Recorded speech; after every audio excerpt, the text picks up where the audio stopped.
ikhona into engijabulisile engiyibona ku social media. Ngiqale ukuyibona ngesikhathi kukhethwe iyingi. Sabona abantu abayintsha, abesifazane, abesilisa bengene ebuholini, beba ngozihlalo, bengabi ngamasekela, bengabi ngama additional members. Sikushayela ihlombe lokho. Futhi kuyasijabulisa masibuke inkundleni zokuxhumana abantu besifazane abancane ngeminyaka nabesilisa bephumela obala bethi ngikhona, ngikhetheni, ngibe yikhansela lenu. Ngoba bo comrade na eliyintsha yikusasa lenu leni. Ningavumi ukunqunyelwa ngabanye abantu ikusasa lenu. Yibani ingxenye yokuhlala etafuleni la ukuthatha khona inqumo ngekusasa lenu, ngentuthuko yenu emphakathini la nihlala khona.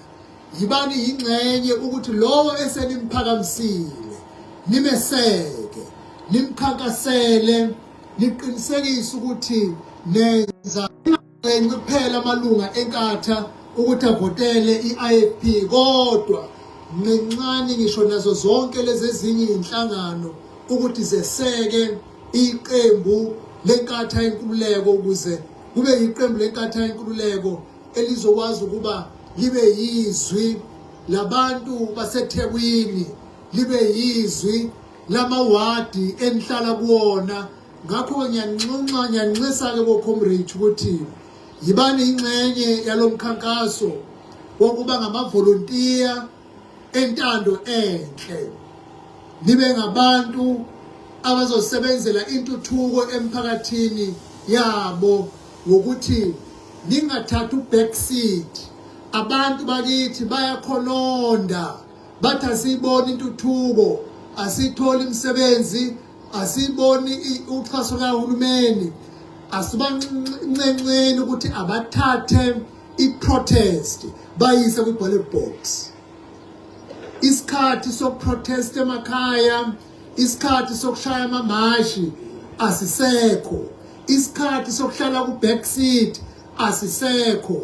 Wonke umuntu akathi ngomhla ka-4 ngizothatha iprotest ngiyise kwi-ballot box, ngifike ngikhiphe ikhansela elingangisizanga ngalutho, bese ngivotela ikhansela le-IFP, bese kuthi emva kokhetho ngithi hold accountable leli khansela le-IFP ukuthi nakho wasethembisa khona, it is your time to deliver.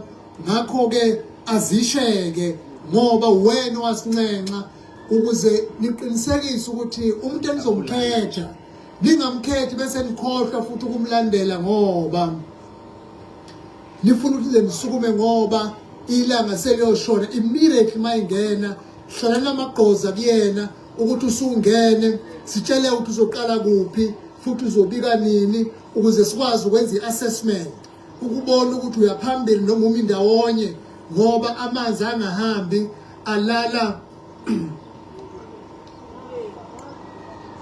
alala ini ulwembu. Ayishuthi sisilisa ngapha ke thizwe seThekwini leso eThekwini ukuthi amanzi angahamba alala ulwembu, kodwa kunjalo amanzi angahambi alala ithombokazi. Thina esisukalena emakhaya hayi angithi ulimi nolimi lunesigodi. Thina esisuka emakhaya amanzi angahambi awalala ulwembu, alala ithombonkani. Ubona se-accumulate into ekhomba ukuthi ngathi kukhona ukubolabola okukhona la okushintsha umbala kube yelo, yithombonkali ke lelo ngasemakhaya la sisuka khona.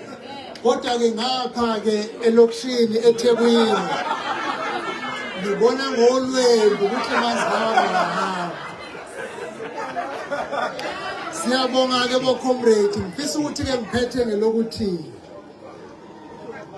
lo moya eniukhombisayo bo comrade esengathi ungavunguza njalo sedlule kuma conferences aseyofika landelayo. isiZulu sithi igubha idedelana. Ithuba lomuntu mnikezeni, nawe lizofike lapho. Uyofisa futhi ukuthi wenike ukusekwa uma sekuyithuba lakho. Ngakho ngifuna ukunxenxa lebo comrade ukuthi noma ngabe izifiso bezingakanani angeke sikwazi ukuhola sonke. Kwi-team uba yedwa ukapteni, akubi ngokapteni wonke umuntu, uba yedwa nje ukapteni. Kodwa kuyenzeka kube khona umdlali odlala adlula ukapteni, okwaziwayo ukuthi ukapteni yena lo. Kodwa mase ngifuna umshayi wamagoli, nami umshayi wamagoli, nidlala mdlale enkhomoza ukapteni, bese kuthiwa ke siphasela umshayi wamagoli, ashaye igoli iwini team. I-team ayiwini ngokuthi nokapteni, i-team iwina ngokuthi ishaya amagoli yedlule i-team esuke ilwa nayo. Umyalezo ke ngifuna ukwedlulisa kunina ngokuthi sicela ubunye, sicela ukuzwana, sicela ukubambisana, sicela ukwesekelana. Ithuba lakho lizofika nawe. Lo msebenzi umntwana waphinda ngena ushiye ezandleni zethu, kumele sikudlulisele kwisizukulwane esilandelayo. Uphila naso futhi siudlulisele isizukulwane esilandelayo siyogubha iminyaka e100, ngoba thina sibe nenhlanhla yokubona u50 years njoba sicula ngaye. Isizukulwane esizayo sesiyocula sona ngo100 years, ngenxa yokuthi leli fagugu siyobe siliphathe ngobuqotho nangokwethembeka ukudlulisela kwisizukulwane esilandelayo. Noma ngabe kade ufuna ukuba yicandidate, ngeke sibe ngama-ward councillor sonke. Futhi nakhona igubha idedelana. Kukhona ababengamakhansela eminyakeni edlule, sadlula isikhathi sabo. Kukhona abangamakhansela manje, abanye basazobuya, kodwa nakanjani sodlula isikhathi sabo. Nawe esakho siyeza, uma sekuyisikhathi sakho uyodinga ukuthi wesekwe. Ngakho-ke ngenza ke inhlabamkhosi nokucela ukuba seseke labo asebekhethiwe baba phambi kwethu. Uma kunokukhononda siyacubungula, sicubungulisise, ngoba kwenye inkathi umuntu kakhale ethi kukhona abantu abalishumi abangeniswe okhethweni ngokungekho emthethweni. Kodwa mawuthi ubuka umehluko phakathi kwakhe nalo winile u120, bese uthi ngisho ngabasusa abantu abalishumi, still akwenzi umehluko. Ngakho-ke asemukele ukuthi inombolo azivumanga. Kodwa la esithi uma umuntu ebeka iphuzu esho ukuthi kukhona okungahambanga kahle ngenani elingaka, uthi uma ulisusa ubone ukuthi imphumela bangaba ngokunye, siba nakho ukubuka sijule uma kunesidingo, sithi kube khona ukubuyekezwa okwenziwayo. Nginifisela-ke okuhle-ke bo-comrade, ngifisa ukuthi isiyingi senu esiholwa umfowethu uMavava sichomeni uphaphe lwegwalagwala ngokuba senze umsebenzi omuhle kakhulu kulesi siyingi.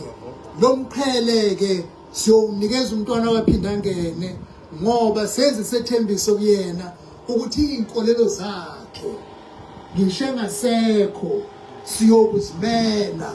Ababecabanga ukuthi kuyophela ngey'nkolelo zakhe uma esedlule emhlabeni, sekuqalile manje ukuzika emqondweni yabo ukuthi lento lena ngayindawo, lento ayizukuphela.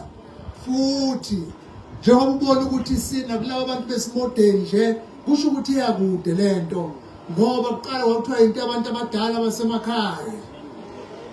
Manje iblende wonke umuntu waseningizimu ne-Afrika. Alukho uhlobo othi uma ufika enkatheni ube nesizungu ukuthi mina ezama azikho la, uthi ufika nje ibona ukuthi ayinazo engizwana nazo, esiphila impilo eyodwa nazo, ngenxa ukuthi iqembu lomphakathi waseningizimu ne-Afrika. Nginifisela bo-comrade okuhle, umkhankaso wenu omuhle, onokubambisana, onokukhuthala, lowo esenimphakamisile ningabi isisindo aze apatalale engakakhethwa ngoba sekufanele abelethe wonke umuntu ngesikhathi engakakhethwa yinini okufanele nimfukule nimthwale nimnika amandla ezwe izinto zilula nize niyomfaka ukuze ebesethi hayi sekuyigema lami ke manje seniwenzile owenu umsebenzi sekuyimina okumele ukuthi ngibelieve esengathi ke bo comrade ningaba nokusebenza okuhle okunempumelelo iqembu lenkatha yenkululeko likhule lidlondlobale libe yizwi labantu baseningizimu leAfrika likwazi ukuhlangabeza izidingo zenu ngoba ama-policies kahulumeni